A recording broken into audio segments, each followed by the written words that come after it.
Hi everyone, I'm Jack the Rambling Raconteur, and I hope that you're doing well. I'd like to share a few thoughts on the Metamorphosis by Franz Kafka. I reread it last month. I've read it several times in the past. And this time I was really focusing on two aspects in the story. One was Kafka's humor. I've read in a couple of articles, essays, that Kafka's friends, when he first read the Metamorphosis to them, they laughed. They thought this was a very funny story. And I was shocked when I first learned that, because I read this about 20 years ago for the first time. And I thought it was a sad story. It was about loneliness and this isolation as an individual from your family, from your community, from society, and just how lonely and tragic that can feel. So I wanted to know, where is this humor? And I think I found a few examples, but I also wanted to read it having spent quite a bit of time this year reading Kafka's Diaries, the sort of unexpurgated new Ross Benjamin translation, and seeing, okay, what are the elements of his thinking, of his life, from the diaries that I see echoed in the Metamorphosis. So those are sort of the two aspects I want to focus on. If you've never read this story before, I'll put a link in the description box. Please jump in, read that. It'll take an hour, maybe an hour and a half. And it's an excellent story. It's one of the few pieces from Kafka that he allowed to be published during his lifetime. And that in itself was a hallmark of Kafka's writing. He would often not finish works. The Trial, The Castle, stories like The Hunter Gracchus, he never quite finishes. He has aphorisms, he has his diaries, he has letters, and yet the major works are very rarely finished and even more rarely published. The Metamorphosis is one of the few exceptions. And he wasn't quite satisfied with it. We'll talk about that later, but jump in, read this. It's a great sort of first work to read from Kafka. Now we have Gregor Samsa, who wakes up one morning, spoilers beginning, transformed.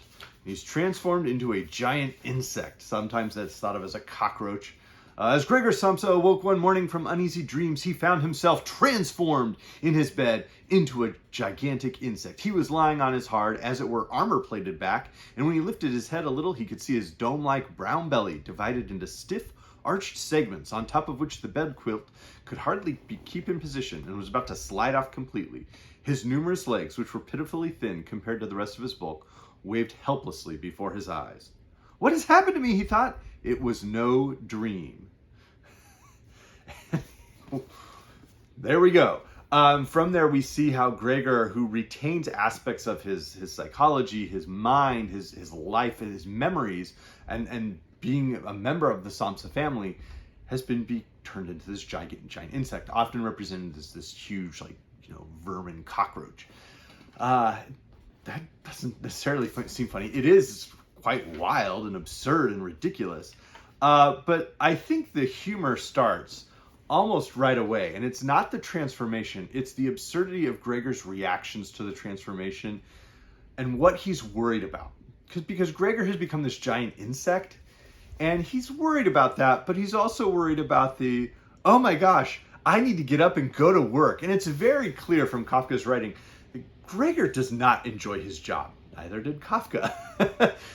He does not enjoy his job. He's not proud of the work he does. He finds no fulfillment in it. It's not something he's enjoying. And yet he's so worried about getting to work on time. That's the society that Gregor is ultimately, as an insect, going to be cut off from. It's a society that empowers him to make sure he gets to work on time. Emergencies be damned. And that's funny. That's a funny reaction, that he's so stressed about, well, did the alarm clock go off? I gotta get to work. If I don't get to work, I'm gonna lose my job. That I hate. And I think it was David Foster Wallace who wrote a joke about the whole, if, eating garbage, at your job, or eating, fecal matter at your job, is sort of now literal if you have this cockroach who goes around eating, garbage and waste and stuff. And that in a sense, Gregor has been transformed by that job, by this society he was part of. It's turned him into this insect. That's all that's sort of left of him and his identity as this laborer and worker, as part of the system. So he's worried, and we hear his family comes, and he wants to, not let anybody in. And then we get more humor. He thought that he might get out of bed with the lower part of his body first, but this lower part, which he had not yet seen and of which he could form no clear conception, proved too difficult to move. It shifted so slowly, and when finally, almost wild with annoyance, he gathered his forces together and thrust out recklessly, he had miscalculated the direction and bumped heavily against the lower end of the bed. And the stinging pain he felt informed him that precisely this lower part of his body was at the moment probably the most sensitive. So he tried to get the top part of himself out first and cautiously moved his head towards the edge of the bed. That proved easy enough, and despite its breadth and mass, the bulk of his body and at last slowly followed, and the movement of his head. Still, when he finally got his head free over the edge of the bed, he felt too scared to go on advancing. For after all, if he let himself fall in this way, it would take a miracle to keep his head from being injured. And at all costs, he must not lose consciousness now, precisely now. He would rather stay in bed. First of all, who wouldn't? But also there's this idea that Gregor is trying to somehow retain his consciousness. Like, he's thought, is this a bad dream? If I could just wake up out of this bad dream. But it's not. It's definitely reality.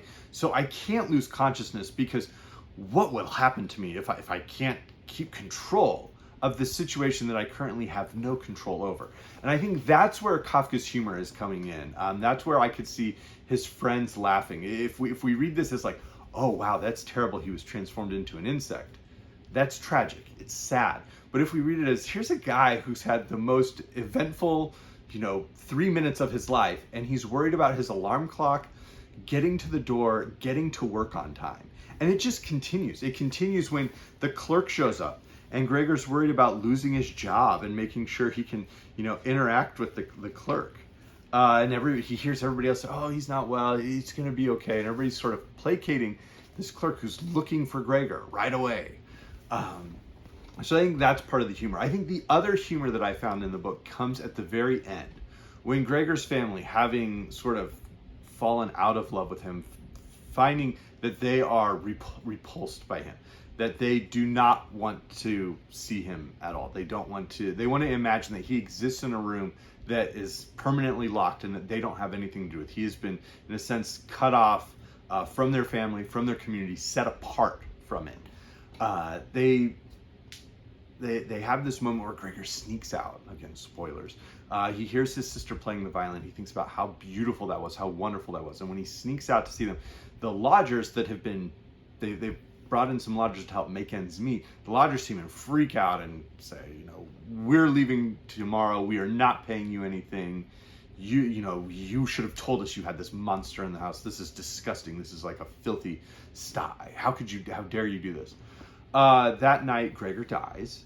And the next morning, this burden that has been lifted off his family, suddenly his father, who has not seemed to have any sense of self or identity throughout the entire book or entire story, goes and is just telling the lodgers off, get out of here. He stands up to them. He's this totally new person. And I think there's something ironic and humorous in that in a sense, these folks, Gregor's family and his sister Greta and his father, suddenly become totally different people once he's no longer there. And it seems as if they suddenly have these happy lives without him. And there's a tragedy there from Gregor's point of view, but as a reader, it's incongruous, it's absurd, it's ridiculous. And so I think that's part of the humor. Now, in terms of the diaries, I think there are some key elements of Kafka's autobiography that come out. So I want to read sort of a section from the Metamorphosis, but then I want to kind of go back and sort of read from his diaries and point out different elements of his autobiography that I think were coming out in this story.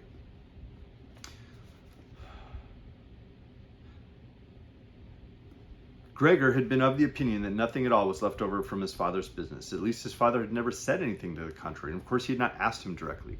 At that time, Gregor's sole desire was to do his utmost to help the family to forget as soon as possible the catastrophe which had overwhelmed the business and thrown them all into a state of complete despair. And so he had set to work with unusual ardor, and almost overnight had become a commercial traveler instead of a little clerk, with, of course, much greater chances of earning money. And his success was immediately translated into good round coin, which he could lay on the table for his amazed and happy family. These had been fine times, and they had never recurred, at least not with the same sense of glory. Although later on, Gregor had earned so much money that he was able to meet the expenses of the whole household, and did so. They had simply got used to it, both the family and Gregor. The money was gratefully accepted and gladly given. But there was no special uprush of warm feeling. With his sister alone, he remained intimate, and it was a secret plan of his that she, who loved music, unlike himself, and could play movingly on the violin, should be sent next year to study at the conservatorium, despite the great expense that would entail, which must be made up in some other way. During his brief visits home, the conservatorium was often mentioned in the talks he had with his sister, but always merely as a beautiful dream which could never come true, and his parents discouraged even these innocent references to it. Yet Gregor had made up his mind firmly about it, and meant to announce the fact with due solemnity on Christmas Day. And then later on, at the end of the story,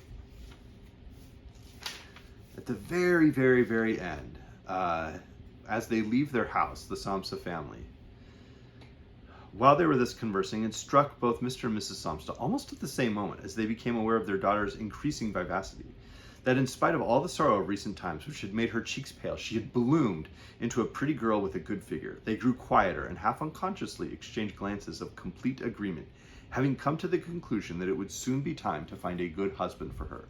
And it was like a confirmation of their new dreams and excellent intentions, that at the end of their journey, their daughter sprang to her feet first and stretched her young body.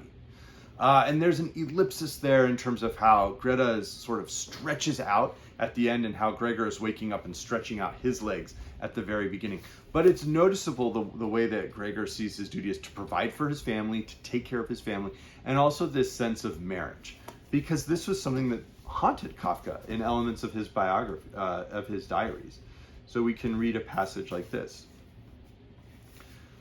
And this is from about a year before he wrote the Metamorphosis. Before falling asleep, it seems so awful to be a bachelor, to struggle to preserve one's dignity as an old man, asking to be received when one wants to spend an evening with people, to carry one's meal home in one's hand, to be able to expect no one, lazily, with calm confidence, to give a gift to someone only with difficulty or annoyance, to say goodbye outside the front door, never to be able to push one's way up the stairs with one's wife, to be ill and have only the consolation of the view out one's window when one can sit up, to have in one's room only side doors leading into strange apartments, to feel the strangeness of one's relatives with whom one can remain friendly only by means of marriage, first the marriage of one's parents, then when its effect fades, one's own, to have to marvel at strange children and not be permitted to keep repeating, I have none, to have an unchanging sense of one's age, since no family grows with one, to model oneself in appearance and behavior on the one or two bachelors of our youthful memories. All this is true, only one easily makes the mistake of spreading out our future woes so much before oneself that one's gaze must go so far beyond them and never again returns, while today and later one will stand there oneself in reality, with a real body and a real head, thus also a forehead to slap with one's hand. This sense of Kafka sort of thinking about this idea of life that could happen to him if he were to never be married. He says later on, about a month after that entry, the unhappiness of the bachelor, whether apparent or real, is so easy for the surrounding world to divine that, at least if he has become a bachelor out of pleasure and secrecy, he will curse his decision. True, he will walk around with his coat buttoned, his hands in his high coat pockets, his elbows sharp, his hat low over his face. A false, already native smile is supposed to protect his mouth as the pince-nez his eyes. His pants are narrower than looks good on thin legs. But everyone knows how he's doing, can enumerate his sufferings to him. Coolness wafts on him from his core, into which he looks with the even sadder other half of his double face. He moves from place to place positively without cease, but with expected regularity. The farther he recedes from the living, for whom he still, and this is the worst mockery, must still work, like a conscious slave who does not express his consciousness, the smaller the space that is deemed sufficient for him. While the others, even if they have been lying in a sickbed all their life, nonetheless must be struck down by death. For even though in their weakness they would have long since fallen by themselves, they still hold on to their loving, strong, healthy relatives by marriage. He, this bachelor, even in the middle of his life, apparently out of his own volition, contents himself with an ever smaller space, and when he dies, the coffin is just right for him. And there's a sense there of that paragraph, that entry about a bachelor who works for others, as part of a society that he somehow feels apart from. This idea that he's not allowed to express himself. He can't really communicate with others. That's a key aspect of the Metamorphosis, is Gregor's trying to speak and the mother's like, that's not his voice. I don't know what that sound is. It's terrifying. That there's this lack of communication, this lack of self-expression, and that essentially he retreats and retreats and retreats as Gregor does. He retreats from the house into his room. And then from the room, in a sense, he's sort of taught to retreat under the sofa. That's where he's allowed to be. No one's allowed to see him. And that he's, ultimately the coffin that's just right for him, he's so shriveled and desiccated that he can just be swept up and thrown out with the garbage. And then finally, this a final passage where Kafka is recalling, sort of talking to his mother about this sense of what it would mean for him to be married.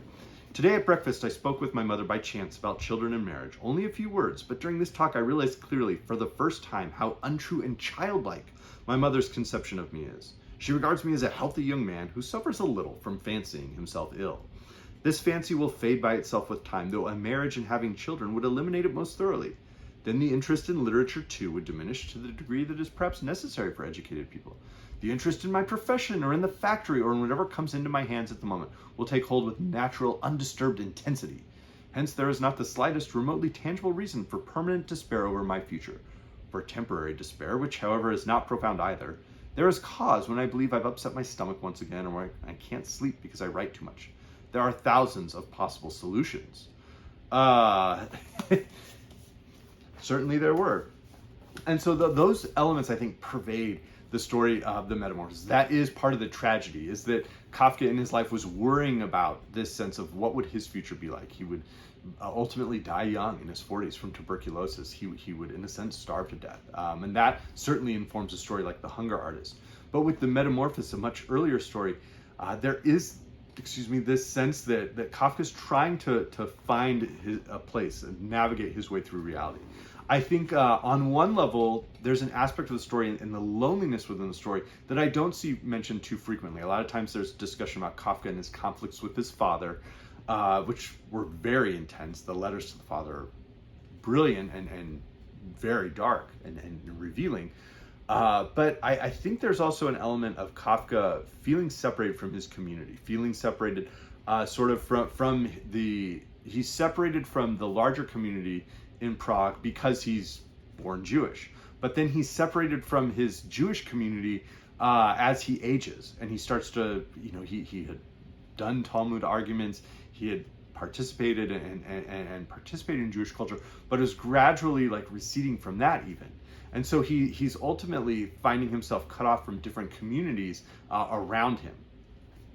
Then to see the way that he would cut himself off from his relationships, I think those are things that were worrying him. And so he has a character who experiences that in a way that is irreversible, in a way that is irrevocable. There's no way that Gregor can make right and restore what has broken him away from his family. There's nothing he can do as an insect that will allow his family to welcome him back into their home.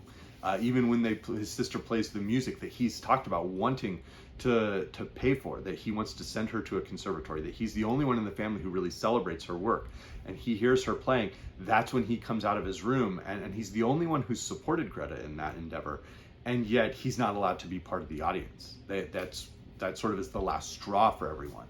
And so I think those elements do come through. So there's elements of the story that are very funny, and there are also elements that are absolutely terrifying, that fear that we all have of feeling apart and feeling lonely and feeling that no one really understands us, and frankly we don't even necessarily understand ourselves all of the time, is heartbreaking. And so all of those are in play. One other thing that I thought was interesting on this reading of the story that I hadn't really thought about in the past was the significance of it being an apple that is sort of what leads to Gregor's long wound. That when he comes out, they throw fruit at him and food at him, and he ends up with an apple stuck in his body. And there's a description of how that apple starts to rot and fester. So his family has locked him in the room. And what now, said Gregor to himself, looking around in the darkness. Soon he made the discovery that he was now unable to stir a limb. This did not surprise him. Rather, it seemed unnatural that he should ever actually have been able to move on these feeble little legs. Otherwise, he felt relatively comfortable. True, his whole body was aching, but it seemed that the pain was gradually growing less and would finally pass away. The rotting apple in his back and the inflamed area around it, all covered with soft dust, already hardly troubled him. He thought of his family with tenderness and love. The decision that he must disappear was one that he held to even more strongly than his sister, if that were possible. In this state of vacant and peaceful meditation, he remained until the tower clock struck 3 a.m. The first broadening of light in the world outside the window entered his consciousness once more. Then his head sank to the floor of its own accord, and from his nostrils came the last faint flicker of his breath. The idea that the last thing we're told about Gregor is his last breath, and that it's an apple, like a rotting apple that's stuck in him, remind me of the creation story and the fall within Genesis in the Hebrew Bible or the Christian Old Testament. The idea that God breathes in Adam's breath, and that's how Adam is brought in. And then the long sort of legendary concept of the Adam's apple being the piece of apple fruit from the Garden of Eden at the fall that had gotten stuck in Adam's throat. And in a sense, I wonder if Kafka's making a reference there, intentional or sort of this like subconscious reference to this idea of the fall, that just as Adam was separated from God there, Gregor is separated from his family sort of not just as an insect, but now once he gets that apple lodged in and it starts to fester and he's slowly dying, that is sort of his Adam's apple, that he's cut off. And then it makes that elliptical reference where the last mention is Gregor's last breath. And something I'd never thought about before, so I'd be curious to know what others think. But those are just some brief thoughts on this story. I do think it's a powerful work. As I had mentioned, Kafka was an absolute perfectionist. He finished this and he published it. There was a long gap between when he had sort of gotten it ready for publication and submitted it and it was all ready to go, and when it actually came out. It was quite a gap there. And he mentions in the diaries that he was not satisfied with the ending. He thought the beginning was excellent, but the ending never quite worked. He had to go off on a business trip midway through composing the story, and that really affected him.